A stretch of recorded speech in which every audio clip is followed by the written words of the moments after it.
Hello नमस्ते दोस्तों, मेरा नाम है अतुल और एक बार फिर से मैं हाजिर हूँ पर्यावरण की पुस्तकें के एक नए सीरीज के साथ। तो ये किताब है जिसकी आज हम चर्चा करेंगे। आप देख सकते हैं इस किताब का नाम है नदी पुत्र, उत्तर भारत में निषाद और नदी, और इसके लेखक है रमाशंकर सिंह। तो पहले जानेंगे थोड़ा सा लेखक के बारे में और फिर जानेंगे किताब के बारे में। ये जो लेखक है रमाशंकर सिंह, ये शिमला में जो एक यूनिवर्सिटी है, शिमला उच्च अध्ययन संस्थान, वहाँ के ये रिसर्चर हैं।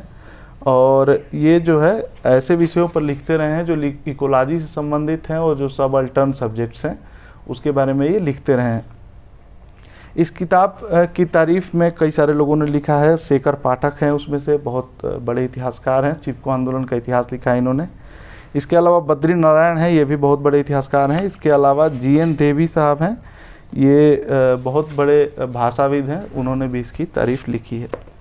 तो ये किताब जो है किसके बारे में, अब आइए उसकी बात करते हैं। ये किताब है उत्तर भारत में एक समुदाय है पूरा जिसका नाम है निषाद, और ये आमतौर पर नदियों पर और नदी या पानी से जुड़े हुए जो दूसरे चीज़ें हैं, तालाब वगैरह हैं, उस पर ये निर्भर रहने वाला समुदाय है। और इसका पूरा इतिहास इस किताब में लिखा हुआ है। ये किताब पर्यावरणीय दृष्टि से इसलिए ज़्यादा ज़रूरी है क्योंकि आमतौर पर इस समय जो वाटर बॉडीज़ हैं उनको हम सिर्फ एक पानी के स्रोत के रूप में देखते हैं। उनकी पूरी जो इकोलॉजी है, वो एक्वेटिक सिस्टम है और उससे जुड़े हुए जो समुदाय हैं उसके बारे में हम ज़्यादा पाते नहीं, उसके बारे में ज़्यादा जानकारी हमें मिल नहीं पाती। तो उसके बारे में ये पूरी किताब है। और ये किताब हाल फिलहाल का इतिहास नहीं है, इसमें शुरू से लेकर के प्री वैदिक एरा से लेकर के और फिर पोस्ट वैदिक एरा और उसके बाद से जो शुरुआती दौर है ईस्वी सन 300 ईस्वी 600 ईस्वी, या फिर जो गुप्त काल है, मुगल्स हैं, उस दौरान से लेकर और फिर अंग्रेज़ों के बाद तक का इसमें पूरा इतिहास है। और हाल फिलहाल की जो स्थिति है इसमें निषादों की, उसके बारे में भी इसमें काफ़ी गहरे से लिखा गया है। तो ये जो किताब है ये बताती है कि किस तरीके से जो हमारा इतिहास लेखन है वो मुख्यतः दो चीज़ों पर केंद्रित रहा है। और वो चीज़ है भूमि, पहली चीज़ है भूमि और कृषक, और इससे जुड़ी हुई जो चीज़ें हैं, जो खेतीहर समुदाय हैं और कृषक हैं, और जो स्टेट है यानी राज्य है, उससे जुड़ी हुई चीज़ें हैं। और दूसरा, अगर हम इकोलॉजी में भी थोड़ा सा जाते हैं तो उसमें जो जिस चीज़ पे लिखा गया है वो है जंगल। और इसमें जो छूट गई चीज़ है वो नदी है, और नदी के अलावा तालाब हैं और दूसरे जल स्रोत हैं। तो इनका एक अपना इतिहास है। कृषक और आदिवासी इतिहास बहुत ज़्यादा हमें देखने को मिलता है, बहुत पढ़ने को भी मिल जाएगा इस समय। लेकिन जो नदियों का इतिहास और नदी से जुड़े हुए जो समुदाय हैं उनका जो इतिहास है वो, उसमें ज़्यादातर ऐसे समुदाय हैं जो अनाज नहीं उगाते थे। वो पूरी तरीके से अपनी खाद्य ज़रूरतों के लिए और अपने जीवन से जुड़ी हुई जितनी भी ज़रूरतें हैं उसके लिए सिर्फ और सिर्फ नदियों पर निर्भर थे, और हाल फिलहाल के वर्षों तक भी वो नदियों पर ही निर्भर रहे हैं। तो ये कहानी इसमें पूरी बताई जाती है। और इसमें बताया जाता है कि किस तरीके से जब समय जिस तरीके से बदला, और उस समय के बदलने के साथ साथ निषादों की समाज में स्थिति भी बदलती गई। एक समय ये जो निषाद की जो जातियां थी उन्हें बहुत ज़्यादा सामाजिक और जातिगत भेदभाव का सामना करना पड़ता था, और वो भेदभाव बदला। हालांकि भेदभाव इन्हें सामाजिक जरूर था, लेकिन ये आर्थिक गतिविधियों में भाग लेते थे, ये राज्य को कर देते थे, और राज्य की उन्नति में इनका बहुत बड़ा योगदान था। इसके अलावा निषाद जो है वो राज्य की सुरक्षा करने में और राज्य पर आक्रमण होता था उस समय जानकारी देने में ये बहुत बड़ी भूमिका निभाते थे, क्योंकि जो यातायात का प्रमुख माध्यम था और स्टेट पर कब्जे का जो माध्यम था उसमें एक नदी बड़ी रुकावट भी थी और नदी एक साधन भी थी कि जिसके द्वारा हम ऐसा काम करते थे। तो इसमें ये पूरी बातें बताई गई हैं। अगर हम इसके बात करें इतिहास से जुड़ी हुई जो चीज़ें हैं उसके बाद की बात करें तो इसमें कई सारी ऐसी चीज़ें हैं जो कि खास रूप से बताई गई हैं। उसके छोटे छोटे जो हिस्से हैं वो मैं पढ़ के बताता हूँ उसके बारे में। ये बताते हैं इसमें कि जिस दौर में चिपको आंदोलन शुरू हुआ था, लगभग उसी समय बिहार में भागलपुर में गंगा मुक्ति आंदोलन चला था, जिसका एक प्रमुख मांग निषादों द्वारा मछली मारने की मांग और गंगा के किनारे प्रदूषणकारी उद्योग न लगाने की रही है। इसमें बताते हैं वो कि कैसे जो निषादों के आंदोलन रहे जो उन पे निषाद जो नदियों पे अधिकार को लेकर के और नदी की जो मछलियों को मारने के अधिकार को लेकर के, या फिर नदियों के आसपास इंक्रोचमेंट न करने के अधिकार को लेकर के, उस आंदोलनों को उतनी ज़्यादा महत्ता नहीं मिल पाई जितनी कि वन रक्षा या फिर जंगल बचाओ या जल जंगल ज़मीन के संघर्षों को जितनी जो है जितनी ध्यान आकर्षण जितना उनको मिला। तो ये बताते हैं इसमें। इसके अलावा इसमें ये बताते हैं कि जब कोई भी समुदाय अधिकार का दावा पेश करता है तो उसके पीछे वो एक अपना इतिहास बोध गढ़ता है, और वो इतिहास बोध कई बार मौखिक इतिहास बोध होता है, तो उसमें वो परंपराओं की खोज करता है। तो इसमें ये बताया गया है कि किस तरीके से जो निषाद समुदाय है आधुनिक समय में भी, वो निषाद समुदाय की जो इतिहास है और उनकी जो लोक परंपराएं हैं वो अकादमिक सब्जेक्टों से और किताबों से वो गायब रहे हैं। फिर आगे ये निषादों की मांग के बारे में बताते हैं और वो कहते हैं कि ऐसा नहीं है कि वे पुराने युगों में लौट जाना चाहते हैं, बल्कि वर्तमान गरीबी को वो अपने अतीत के आलोक में देखते रहते हैं। मौखिक इतिहास कमज़ोर समुदायों के लिए कभी कभी मरहम लगाने का काम करता है, लेकिन उसका सामना करना आसान नहीं होता है। तो इसमें बताते हैं वो कि ऐसा नहीं है कि वो कोई परंपरावादी हैं और वो उस टाइम में लौट जाना चाहते हैं जो कि वक्त बीत चुका है, बल्कि वो अपने वर्तमान को समझने का प्रयास करते हैं उस अतीत के माध्यम से जो कि बीत गया है, और कैसे पूरी जो नदी की व्यवस्था है और कैसे उनकी जो संस्कृति है वो नष्ट हो गई है। फिर इसमें कहानी आगे बढ़ती है और आज़ादी के बाद ये कहानी बढ़ती है, और इसमें वो बताते हैं कि ये किस तरीके से जो निषाद के समुदाय हैं वो अलग अलग चीज़ों से जुड़े रहे हैं, और बहुत सारे तीर्थस्थलों पर, बहुत सारे नदियों के किनारे निषादों ने गोताखोर के रूप में काम किया और हजारों लाखों जिंदगियां बचाई। इसमें वो इलाहाबाद और बनारस का विशेष तौर पर उदाहरण देते हैं इसके लेखक, और बताते हैं कि इलाहाबाद में बहुत बड़ी एक आबादी है निषादों की, और वो पूरी तरीके से नदी पर निर्भर है, और वहाँ पर वो लोग बिना किसी पैसे के और बिना किसी लालच के हजारों लाखों लोगों की ज़िंदगियाँ गोताखोर बन के वो लोग बचाते रहते हैं। लेकिन उनके जीवन को चलाने के लिए भी पैसे चाहिए और वो पैसे उनको नहीं मिल पाते हैं। इसमें वो एक गोताखोर का जिक्र करते हैं, ये इनका नाम था बूचे, और बूचे पहले के गोताखोर थे। उनके बेटे से ये बात करते हैं, वो बताते हैं कि उन्होंने सैकड़ों लोगों की जान बिना किसी पारिश्रमिक की आशा किए बचाई थी। मैंने बूचे को नहीं देखा है क्योंकि उनकी मृत्यु हुए दशकों बीत चुके हैं, लेकिन बूचे गोताखोर के बारे में सोचते हुए मुझे प्रेमचंद की कहानी मंत्र के बूढ़े भगत की याद आती है, जो किसी सांप का जहर उतारने के बाद किसी का दिया हुआ कुछ नहीं लेता है। भारतीय समाज का यह नैतिक शास्त्र उसकी वंचना ने लगातार छीण किया है। जीवन को बचाए रखने के लिए उसे कोई न कोई आर्थिक आधार आवश्यक होता है, अन्यथा वह नष्ट हो जाता है। तो इसमें बताते हैं वो कि किस तरीके से उन्हें आर्थिक आधार पहले जो थोड़ा बहुत मिलता था, सामाजिक प्रतिष्ठा मिलती थी, वो समय के साथ नष्ट हो गई, और इसके वजह से इनका पूरा जीवन नष्ट हो गया। और आज जो निषाद समुदाय है वहाँ का, वो पलायन को इकोलॉजिकल रिफ्यूजी बनने को मजबूर है, और बड़े बड़े शहरों में वो जब जाते हैं तो चूँकि वो नदियों पर ही उनका पूरा जीवन गुजर जाता है, नदी पर ही खाते पीते हैं वो, तो उसकी वजह से उनके पास बड़े शहरों में मजदूरी करने के अलावा और कोई विकल्प नहीं बचता है, उनके पास शिक्षा नहीं मिल पाती है। और इसमें बताया गया है कि जो निषाद खेती करते थे नदियों के किनारे, वो साझी खेती करते थे, उसमें किसी तरीके का भूमि विवाद नहीं होता था, और उसका कारण ये होता था कि नदी अपना रास्ता समय के साथ बदलती रहती थी, और उसके किनारे जो जैसे कि परवल की खेती होती है या ककड़ी की, खीरे की, या फिर तरबूज की खेती होती है, तो ऐसी चीज़ों की खेती जो रेत पे होती थी वो साझी खेती ये लोग करते थे, और उसका जो भूमि का बंटवारा था या भूमि का नाम था वो इनके नाम पर नहीं होता था, वो एक तरीके से सामुदायिक खेती या साझी खेती के रूप में ये लोग करते थे। इसके अलावा इसमें एक महत्वपूर्ण चीज़ है जो पर्यावरणीय दृष्टि से भी बहुत महत्वपूर्ण है, और वो चीज़ है रेत की माइनिंग, जो यानी कि रेत का खनन। और रेत खनन का जो काम है ये हज़ारों सालों से निषादों के जिम्मे रहा है, और ये नदी के अंदर जाकर के नाव से ये खनन करते हैं। लेकिन समय के साथ क्या हुआ कि खनन माफिया आ गए, और इसमें निषादों की जो पारंपरिक चीज़ें थी उनको बिल्कुल ही नज़रअंदाज कर दिया गया। तो इसके बारे में बताते हैं वो कि ये बताते हैं कि जो है बहुत समय बाद जो है इसमें सरकार ने कहा कि सिर्फ़ और सिर्फ जो जो जातियां बालू को निकालने में संलग्न रही हैं वही जातियां बालू को निकालेंगी। इसमें जो जातियां हैं वो हैं मल्लाह, केवट, बिंद, निषाद, मांझी, बाथर, धीवर, तीमर, चाई, तिरहिया, तुरहा, रैखवार, कैवर्त, खुलवत, तियर, गौड़िया, गोड़िया और काश्यप। इसमें जो है ये भी देखा जाता था कि जो बालू को निकालने की जिसको ठेका दिया गया है उसकी वित्तीय स्थिति कैसी है, लेकिन आमतौर पर निषाद गरीब होते थे। इसकी वजह से खनन माफिया ऐसी चीज़ों पर कब्जा कर लेते थे। तो इस तरीके की समस्याएं भी इसमें देखने को मिलेगी।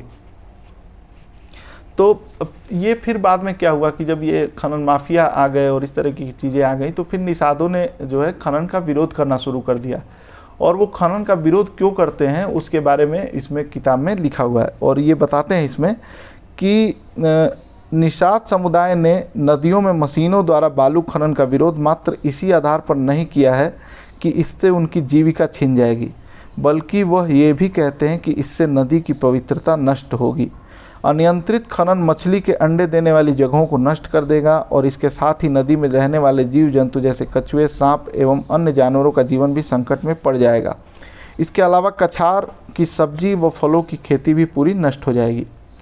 तो ये बताते हैं किस तरीके से जो मशीन के द्वारा खनन किया जा रहा है आज के टाइम पे, उससे पूरा नदी का इकोसिस्टम बर्बाद हो जाएगा। उससे न सिर्फ इनकी आजीविका खत्म होगी निषादों की, बल्कि पूरा इकोसिस्टम नदी का वो बर्बाद हो जाएगा। तो इसमें फिर आगे वो लिखते हैं कि वास्तव में नदी इंजीनियरिंग पर ज़्यादा जोर देते रहने से भारतीय नीति निर्माताओं द्वारा कभी भी स्थानीय चातुरी और सामुदायिक अनुभवों को वह मान्यता नहीं दी गई जो उसे दी जानी चाहिए थी। तो इसमें वो बता रहे हैं कि कैसे जो पारंपरिक ज्ञान है और जो हमारा सामुदायिक ज्ञान है उसकी उपेक्षा की गई, उसको कोई महत्व नहीं दिया गया हमारे यहाँ, और उसकी वजह से इस तरीके की समस्याएं आई कि जो रिवर इंजीनियरिंग के लोग थे उन्होंने इस तरीके के ज्ञान को मान्यता नहीं दी। तो वो स्थानीय भूगोल को बिना समझे उन्होंने नियम लागू किए और उसकी वजह से इस तरीके की पारिस्थितिकीय संकट पैदा हुआ। यहाँ पर यह बात भी रेखांकित किए जाने के योग्य है कि गंगा नदी में 140 से ऊपर मछलियों की प्रजातियाँ, कछुओं की 12 प्रजातियाँ और मगरमच्छ की 2 प्रजातियाँ पाई जाती हैं। तो ये फिर आगे बताते हैं कि जब तक पर्याप्त मात्रा में नदी में जल नहीं रहेगा तब तक जलीय जीवन की कल्पना नहीं की जा सकती। इस जलीय जीवन के साथ ही समुदायों का जीवन बचेगा। तो ये बताते हैं कि किस तरीके से यदि अब नदी के बारे में सोचते हैं तो नदी के साथ आपको उस जुड़े हुए उसके समुदाय के बारे में सोचना पड़ेगा, क्योंकि वो पूरी तरीके से नदी पर आश्रित है और नदी ही उसकी सारी जीवन की ज़रूरतों को वो पूरी करती है। इसमें जो है फिर आगे वो बताते हैं कि निषाद असल में क्या चाहते हैं। वो लोग नदियों के किनारे बसे निषाद न केवल खुद मुख्तारी चाहते हैं बल्कि वे एक वैकल्पिक विकास दृष्टि की हिमायत भी करते हैं। ये बताते हैं कि एक ऐसा रास्ता आप अपनाइए जो कि टिकाऊ रास्ता हो, जो कि सस्टेनेबल रास्ता हो। तो एक अल्टरनेटिव डेवलपमेंट मॉडल की बात ये करते हैं जिसमें कि इनको भी जगह मिले, इनकी भी इसमें भागीदारी हो, क्योंकि सदियों से और हज़ारों सालों से इनकी भागीदारी समाज में आर्थिक रूप से रही है। इसके अलावा ये चाहते हैं कि इन्हें सामाजिक पहचान दी जाए, इनके साथ जातिगत भेदभाव न किया जाए। तो ये किताब है, इसमें और भी बहुत सारी अच्छी चीज़ें हैं जो कि इस टाइम की जो चीज़ें हैं। और ये बताते हैं कि गंगा में और यमुना के बारे में पिछले 1000-2000 सालों से सबसे अधिक कविताएं गंगा और यमुना के बारे में ही लिखी गई हैं। इसमें संस्कृत में लिखी हुई बहुत सारी श्लोक का उदाहरण इन्होंने दिया है। इसके अलावा सूर, तुलसी, इसके अलावा मिर्ज़ा गालिब, और इसके अलावा हमारे समय में जो तमाम फिल्मी गीत लिखे गए हैं और बहुत बड़ी गज़लें लिखी गई हैं और कविताएं लिखी गई हैं। इसके अलावा हमारे जो लोकगीत हैं उसमें नाविक को एक तरीके से भगवान की श्रेणी दी गई है, जो कि जो है जीवन की बेहतरीनी को पार लगाता है। तो पूरा जो ये सिस्टम है हमारा लोक का और इसके अलावा हमारा साहित्य का, उसमें हमारे नदियों को हमने विशेष महत्व दिया है। लेकिन आज के समय में क्या हुआ है इसके बारे में ये लिखते हैं, और आज के समय में ये बताते हैं कि आधुनिक समय में कविता की यह प्रवृत्ति गायब होती गई है, और कुछ अपवादों को छोड़ दिया जाए तो एक शहरी मध्यवर्गीय पर्यटन मानस के कवि दिखाई पड़ते हैं, जिनकी दृष्टि में गंगा या किसी अन्य नदी की धारा तो रहती है लेकिन उसका सामाजिक और जैविक पक्ष अनुपस्थित रहता है। ऐसा आधुनिक समय में मनुष्य के लगातार तकनीकी रूप से शक्तिशाली होने जाने और प्रकृति से उसके स्वाभाविक संबंध विच्छेद के कारण हुआ है। नदी से अब उसका संबंध तात्कालिक और राहत हासिल करने के लिए है। नदी से दूर बसे इलाकों को तो जाने दीजिए, स्वयं किसी नदी के किनारे शहर के वासियों के लिए नदी 5 बजे की सैर वाली जगह बनती गई है। कम से कम कानपुर, इलाहाबाद और बनारस के शहरियों के लिए तो यह बात थोड़े विश्वास के साथ कही जा सकती है। अब नदी से भारतीय मनुष्य का संबंध नितांत उपयोगितावादी हो गया है। इसलिए पढ़े लिखे समाजों में नदियों के प्रति श्रद्धा और प्रार्थनाएं गायब होती गई हैं और उसकी जगह सिर्फ कर्म कांड बचे हैं। तो ये बताते हैं कि किस तरीके से हम नदियों को सिर्फ और सिर्फ कर्मकांड का विषय बना दिए हैं, पाखंड का विषय बना दिए। उनके प्रति जो श्रद्धा थी, उनके प्रति जो प्रार्थना का भाव था, वो विलुप्त हो गया है। और जो शहरी मिडिल क्लास है, जो भारत के सबसे बड़े शहर हैं, उसके किनारे से जो नदियाँ बहती हैं, उनकी बहुत बदहाल स्थिति है। और आज का जो साहित्य हम रचते हैं, उसमें सिर्फ हम नदी को एक यूटोपियन मॉडल के रूप में देखते हैं या रोमांटिसाइज करते हैं। उसका जो एक्वेटिक लाइफ है या उससे जुड़े हुए जो समुदाय है, उसकी बात बिल्कुल नदारत हो गई है। और हमारा जो नदी से रिश्ता है वो सिर्फ और सिर्फ यूटिलिटेरियनिज्म यानी उपयोगितावाद का रह गया है। तो ये आज बहुत दुखद स्थिति है। और इसमें एक जगह ये अनुपम मिश्र का भी 1-2 जगह उदाहरण लेते हैं और बताते हैं कि नदी जो है समाज का तरल दर्पण है। तो समाज अपने आप को देख सकता है नदी में कि वो कैसा समाज है। तो अगर आप दिल्ली की यमुना को देखें या कानपुर की गंगा को देखें तो वो समझ जाएंगे आप कि वहाँ का समाज नदियों से कैसा रिश्ता रखता है। तो वहाँ की नदियाँ इतनी ज़्यादा गंदी हैं। तो इसमें फिर आगे वो लिखते हैं कि निषाद नदी से अपने संबंध को कैसे देखते हैं, इस प्रश्न का उत्तर किसी अधिकृत पाठ में नहीं बल्कि निषाद समुदाय की स्मृतियों में ढूंढा जा सकता है। उनकी जो स्मृतियाँ हैं वो नदी उनके लिए कोई एक पढ़ने लिखने का माध्यम नहीं है या रिसर्च का विषय नहीं है, बल्कि नदी उनके लिए पूरी एक जीवन रेखा है जिसके इर्द गिर्द उनकी पूरी जीवन और पूरा सभ्यता उनका बुना हुआ है। तो ये इसमें बताया जाता है। और ये बताते हैं कि नदियाँ किस तरीके से सामरिक दृष्टि से बहुत ज़्यादा महत्वपूर्ण नहीं है, आर्थिक दृष्टि से बहुत ज़्यादा महत्वपूर्ण नहीं है और इस समय कैसे उनका महत्व कम होता गया है। इसमें फिर अंत में ये अंत की तरफ किताब जब बढ़ती है उसमें लिखते हैं वो कि पर्वतों से निकलने वाली नदियों और मानसून ने दक्षिण एशिया के इतिहास और संस्कृति को गढ़ा है, लेकिन पिछली शताब्दी में तकनीकी ने कम से कम नदियों से उसके इतिहास गढ़ने की शक्ति छीन लेने की कोशिश की है। अब नदियों का बहाव मौसम नहीं बल्कि इंजीनियर निर्धारित कर रहे हैं। इलाहाबाद में लगने वाले कुंभ और माघ मेले में सरकार के आदेश पर पानी छोड़ा जाता है। नदी में स्नान करना अब सरकारों के रहमो करम पर है। यह तो हुई श्रद्धालु जनता की दिक्कत, क्योंकि अब उसकी मुक्ति राजकीय परियोजना का एक हिस्सा बन गई है। नदी के किनारे रहने वाले और नदी पर निर्भर समुदायों के लिए नदी का पानी ही जीवन है, उससे अलग उनका अस्तित्व नहीं है। यदि नदी सूखी तो उनके जीवन का सोता सूख जाएगा। इसमें बताते हैं वो कि कैसे नदियाँ जो है सरकार के रहमो करम पर स्थित जो है निर्भर होती गई हैं और कैसे नदी के अधिकार बदलते गए हैं समय के साथ। और ये मूलतः अंग्रेज़ों के आने के बाद शुरू हुआ है, जब अंग्रेज़ों ने नदियों पे कब्जा कर लिया और वो कहा कि नदियाँ हमारी हैं, आपकी नहीं है, और इसकी जो सामुदायिक मालिकाना हक है वो अब राज्य का हक है।